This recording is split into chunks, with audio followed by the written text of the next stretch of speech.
बड़ा school team की ओर से आप सभी को नमस्कार। मैं आपका अपना दोस्त संजय लेके आया हूं आपके लिए करंट अफेयर।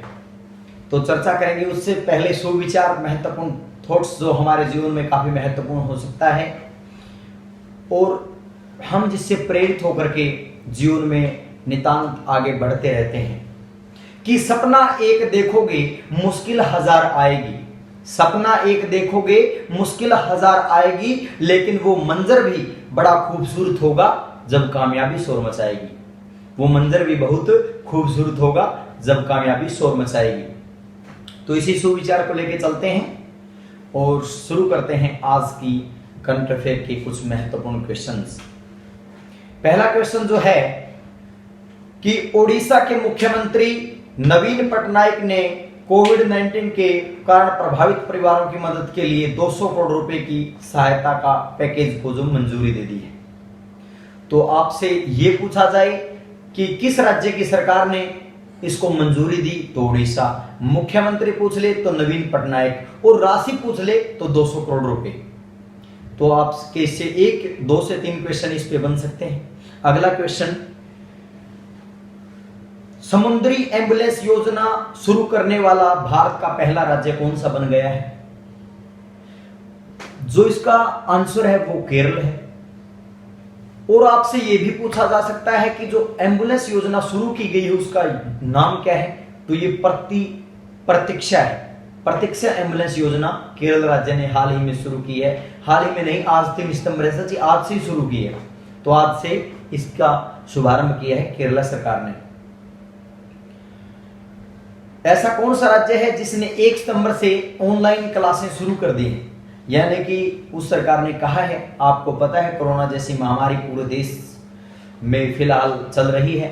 इसी के तहत कर्नाटक सरकार ने अपने सभी स्कूल कॉलेजों को ये दिशा निर्देश दिए हैं कि वो 1 सितंबर से ऑनलाइन कक्षाएं शुरू कर दें।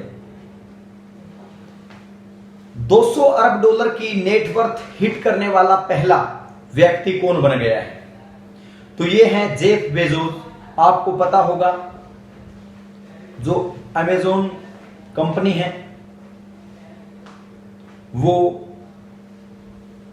विश्व की सबसे बड़ी ई कॉमर्स कंपनी है, उसके संस्थापक हैं। उसकी जो स्थापना हुई थी वो आपकी 5 जुलाई 1994 को हुई थी। पूछ लिया जाए अमेज़न कंपनी की स्थापना कब हुई? 5 जुलाई 1994 को इसकी स्थापना हुई थी। संस्थापक जेफ बेजोस हैं। अच्छा, अगला क्वेश्चन ये है कि टिकटॉक के सीईओ का नाम बताएं जिसने हाल ही में इस्तीफा दे दिया। आपको पता है टिकटॉक एक चाइनीज ऐप था जिसको भारत ने भी बैन कर दिया और इसके जो सीईओ थे उनका कार्यकाल 3 माह का था, लेकिन उसने अपने कार्यकाल पूरा होने से पहले इस्तीफा दे दिया। तो आप देख रहे होंगे कि पूरे विश्व में जो चाइना की स्थिति है वो कैसी हो रही है फिलहाल। तो उनका नाम है वो था केविन मेयर। केविन मेयर ने इस्तीफा दे दिया है। T20 क्रिकेट में 500 विकेट लेने वाले पहले गेंदबाज कौन बन गए हैं? तो ये हैं डेविन ब्रावो। वेस्ट इंडीज के ऑलराउंडर खिलाड़ी डेविन ब्रावो हैं। इन्होंने T20 में 500 विकेट लेने का जो कीर्तिमान स्थापित किया है, पहले खिलाड़ी बन गए हैं। दूसरे आपके हैं वो लसित मलिंगा हैं। 389 विकेट लेकर ये दूसरे नंबर पर हैं। टेस्ट में 600 विकेट पूरी करने वाला खिलाड़ी हाल ही में कौन बन गया है? तो ये जेम्स एंडरसन, इंग्लैंड के खिलाड़ी। और जो सबसे ज्यादा विकेट लेने की बात है तो मुथैया मुरलीधरन है, 800 विकेट जिन्होंने लिए थे। आगे चलते हैं। दिल्ली सरकार ने घरों में सीमित छात्रों के लिए कौन सी योजना शुरू की है? तो ये है हेल्दी बॉडी हेल्दी माइंड, स्वस्थ शरीर स्वस्थ मन योजना शुरू की है। इसके तहत प्रत्येक सोमवार को दिल्ली सरकार अपनी जो उनकी जो वेबसाइट है उस पर एक वीडियो वायरल करेगा। वो हंसी मजाक की यानी कि खेलों से संबंधित ऐसी वीडियोस होंगी जिससे कि बच्चा वो देखे और थकान महसूस न करे, घर में अकेलापन महसूस न करे। आगे चलते हैं। विश्व नारियल दिवस कब मनाया जाता है? विश्व नारियल दिवस वर्ल्ड कोकोनट डे 2 सितंबर को मनाया जाता है। हाल ही में किसने पृथ्वी अवलोकन उपग्रह लॉन्च किया, तो ये स्पेस एक्स है, इन्होंने इसको लॉन्च किया है। रक्षा मंत्री राजनाथ सिंह ने हाल ही में किस देश की विदेशी यात्रा की? ये इनकी विदेशी यात्रा 3 दिन की रही, तो आपका आंसर सही हो जाएगा वो रूस। अगला क्वेश्चन है कि डॉक्टर एस पद्मावती का निधन हो गया है। डॉक्टर एस पद्मावती का जो निधन हो गया, 103 साल की उम्र इनकी टोटल थी। तो ये किस से संबंधित हैं, किस क्षेत्र से संबंधित हैं? ये अभिनेता हैं, संगीतज्ञ हैं, या फिर ये क्या है? तो आपका आंसर हो जाएगा कार्डियोलॉजिस्ट। ये कार्डियोलॉजिस्ट थे और इन्हें गॉड मदर ऑफ कार्डियोलॉजिस्ट भी कहा जाता है। गॉड मदर ऑफ कार्डियोलॉजिस्ट भी इन्हें कहा जाता है। किस राज्य ने बिजली चोरी विरोधी पुलिस स्टेशन स्थापित करने का निर्णय लिया है? यानी कि उस राज्य का आपको नाम बताना है जिसने प्रत्येक जिले में बिजली चोरी विरोधी पुलिस स्टेशन है वो स्थापित करने का निर्णय लिया है। यह है आपका उत्तर प्रदेश। सीएम श्री आदित्य योगीनाथ, इन्होंने अपने राज्य में यह निर्णय लिया है कि प्रत्येक जिले में वो बिजली चोरी विरोधी पुलिस स्टेशन स्थापित हम करेंगे। ये क्यों करेंगे? ये इस पुलिस का कार्य क्या होगा? जितने भी बिजली चोरी से संबंधित केस हैं उसको ये जो पुलिस है वो हैंडल करेगी। इसके लिए अलग पुलिस बल की स्थापना करने जा रही है आदित्य योगीनाथ सरकार। अगला क्वेश्चन देखते हैं। हाल ही में आई रिपोर्ट के अनुसार 2021 तक विश्व का सबसे अधिक कर्जवान देश कौन सा होगा? यानी कि ये अगला क्वेश्चन में ये पूछना जा रहा है आपसे कि उस देश का आपको नाम बताना है जो कि मूडीज इन्वेस्टर सर्विस की रिपोर्ट आई है पिछले दिनों। उसने अपनी रिपोर्ट में कहा है कि 2021 तक भारत जो देश है वो दुनिया का सबसे कर्जवान देश होगा। तो कौन हो जाएगा? भारत। क्योंकि आपको पता है राष्ट्रीय जितने भी कार्य जो सरकार करवाती है, बड़े बड़े भवनों का निर्माण है और राज्य को खर्चा जो देना होता है सरकार को, तो उससे बहुत ज्यादा लोन लेती है विदेशों से, तो इसलिए कर्ज है वो भारत पर बहुत ज्यादा बढ़ गया है। हाल ही में होम उत्सव किस बैंक ने शुरू किया? तो आईसीआईसीआई बैंक ने शुरू किया था। स्थापना की बात करें आईसीआईसीआई बैंक की तो 1994 में स्थापना हुई। हेडक्वार्टर है वो मुंबई में है। सीईओ हैं वो संदीप बख्शी हैं। हाल ही में राष्ट्रमंडल खेल संघ में फिर से शामिल होने वाला देश कौन सा है? 2018 थी उसमें बाहर हो गया था, अब दोबारा से शामिल हो गया, तो ये मालदीव देश है। मालदीव देश है वो फिर से इसमें शामिल हो गया। अगला क्वेश्चन देखते हैं।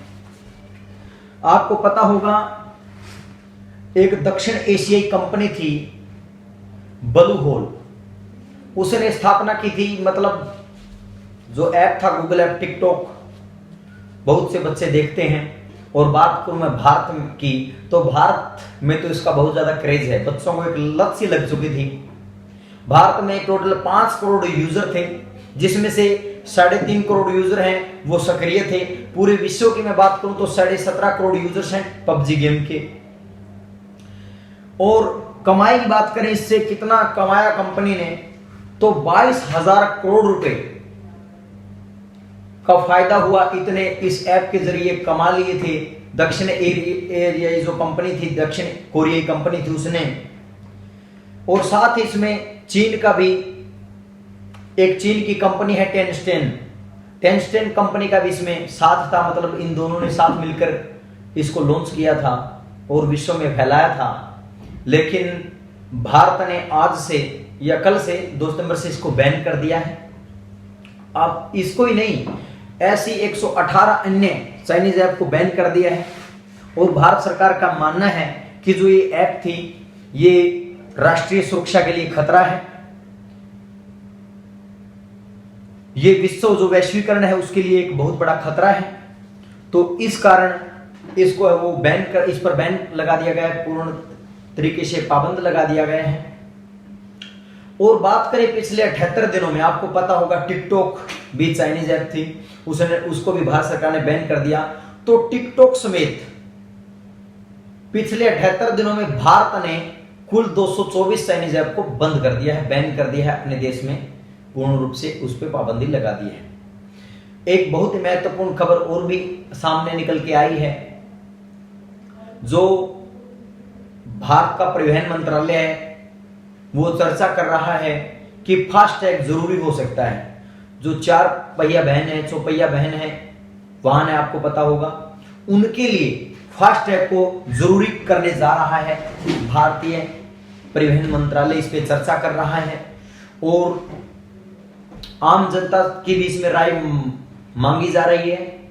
आप भी अपने सुझाव भारत की जो परिवहन मंत्रालय उसकी साइट पे जाके दे सकते हैं और बता सकते हैं कि ये सही है गलत है। उसी के अकॉर्डिंग ये फैसला है वो लागू होगा और इसको लागू करने जा रही है, अप्रैल में लागू होने वाला है, अप्रैल 2021 से लागू हो जाएगा। तो देखो क्या रहता है। अब ये तो जो मंत्रालय है, परिवहन मंत्रालय आम जनता की राय मांग रहा है, तो ये तो भविष्य के गर्भ में है, होगा क्या, लेकिन इस पे चर्चा जोरों से चल रही है। एक पुस्तक है big thoughts of little love. Big thoughts of little love के पुस्तक के लेखक कौन है? पहले तो आपको बता दूं ये पुस्तक किस पे आधारित है। तो जुड़वा बच्चों की परवरिश के ऊपर ये पुस्तक है वो लिखी गई है। इस पूरी बुक में उनके बारे में बताया गया है कि जुड़वा जो बच्चे होते हैं उनकी परवरिश कैसे होती है। ये करण जौहर ने लिखी है, आपको पता होगा, ये एक अभिनेता है करण जौहर, इन्होंने ये पुस्तक लिखी है। Press trust of India, PTI के नए अध्यक्ष किसे नियुक्त किया गया है? तो ये है अभीक सरकार। इन्होंने किसकी जगह ली है? विजय कुमार चोपड़ा। पहले विजय कुमार चोपड़ा होते थे, अब अभीक सरकार है। भारत का पहला लाइकेन पार्क कहां है? तो ये उत्तराखंड हो जाएगा आपका। और जो भारत का सबसे पुराना नेशनल पार्क है वो भी कहां है? उत्तराखंड में, जिम कॉर्बेट पार्क। तो इसी के साथ आज के लिए इतना ही। आशा करता हूं सभी क्वेश्चन आपको पसंद आए होंगे, अच्छे लगे होंगे। क्वेश्चन सभी अच्छे थे। आप बड़ा स्कूल ऑनलाइन चैनल को सब्सक्राइब करें, लाइक करें, शेयर करें और कमेंट सेशन में हमें बताएं, ताकि भविष्य में हम जो वीडियोस लेके आएंगे उनमें और ज्यादा सुधार कर सकते हैं। या फिर आपको किस टॉपिक पे वीडियो चाहिए ये भी आप कमेंट सेशन में लिख कर बता सकते हैं। इसी के साथ जय हिंद, जय भारत। कल तक मिलते हैं, कल 4 सितंबर के करंट अफेयर के साथ। तब के लिए नमस्कार, जय हिंद, जय भारत।